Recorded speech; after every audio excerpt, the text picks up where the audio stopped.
Тетовци секојдневно живеат во страв да не бидат нападнати од кучињата скитници кои во чопори слободно се движат низ тетовските улици. Проблемот станува алармантен затоа што според тврдењето на тетовци секојдневно расте бројот на кучињата, а веќе долго време ништо не се презема. Намака особено се родителите кои се плашат за безбедноста на своите деца и неретко се принудени да ги придружуваат до училиште и назад.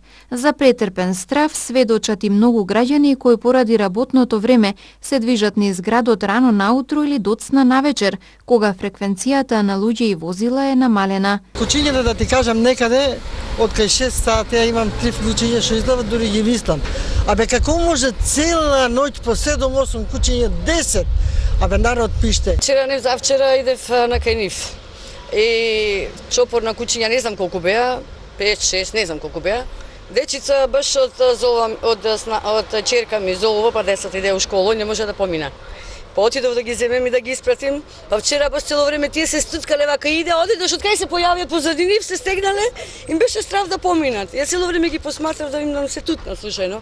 Ама фала Богу добро испадна. Има. Поготово во Иделвака има кучиња и не знам, некако сите гледаат, се плашат да им се тутнат едноставно. Не е svejedno. Додуше до сега не знам така нешто да се некому нешто направиле, а меѓутоа може и тоа да се случи. Посебно денеска во оваа улица некаде имаше десетина кучиња, еден чопор цел да речем. Ја не знам од каде доаѓаат што. Со сопругот шетаме нагоре на кај Бањиче. И таму, ама многу поретко, низ градов повеќе ги има отколку мислим дека надвор од градов. Зашо се однесува, од каде е, што е ова, не знам. Мора некој чаре да се тражи. За да избегнат блиска средба со кучињата, граѓаните кружат и заобиколуваат некои улици каде најчесто кучињата се собираат во чопор. Како што ни изјавија, кучињата скитници не се секогаш агресивни, но се големи по раст и често изгледаат како да се болни од некоја кожна болест. Па ги има, ама ние народот сме криви све за нив. Ги тепаме, ги малтетираме и они агресивни стануваат. Ги земат да ги чуваат, че се котат и после ги фрлаат. Ја мислам дека не е во ред тоа. Треба да се најде решение. Има деца што сами одат па се плашат, иако сме ние возрастни, јас се плашам. Не е, и многу се болни, ги гледам.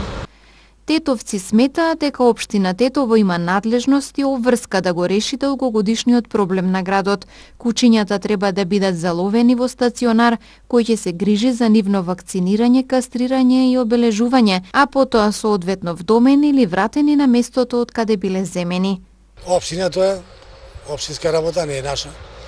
Има кучиња колку сакате овде кај нас. Само треба општината да реагира. Еве куќе колку сакаш имаме, дече треба да се организира тоа да се приберат. Ти има колку сакаш, не знам што работа. Ги пушта од Скопје, ги јамо кај нас таму. Иде джипче или комби и пушта и студа 20-30 кучиња. Поплаваат кучиња. Што се прави, не знам, забрането да се тепа, да се труа гревота. Проблем. Не видим проблем. На што се должи осетното зголемување на бројот на кучиња по тетовските улици, никој не може со сигурност да тврди, иако постои верување меѓу населението дека истите се носат од други места, сепак не може да се занемари фактот дека кучињата се размножуваат. Како што ни изјавија ветеринарните лекари, ако порано женката на кучето можела да донесе подмладок само 2 пати во годината, сега теоретски може да биде во било кој месец од годината. Причината за тоа лежи во промената на условите за живење.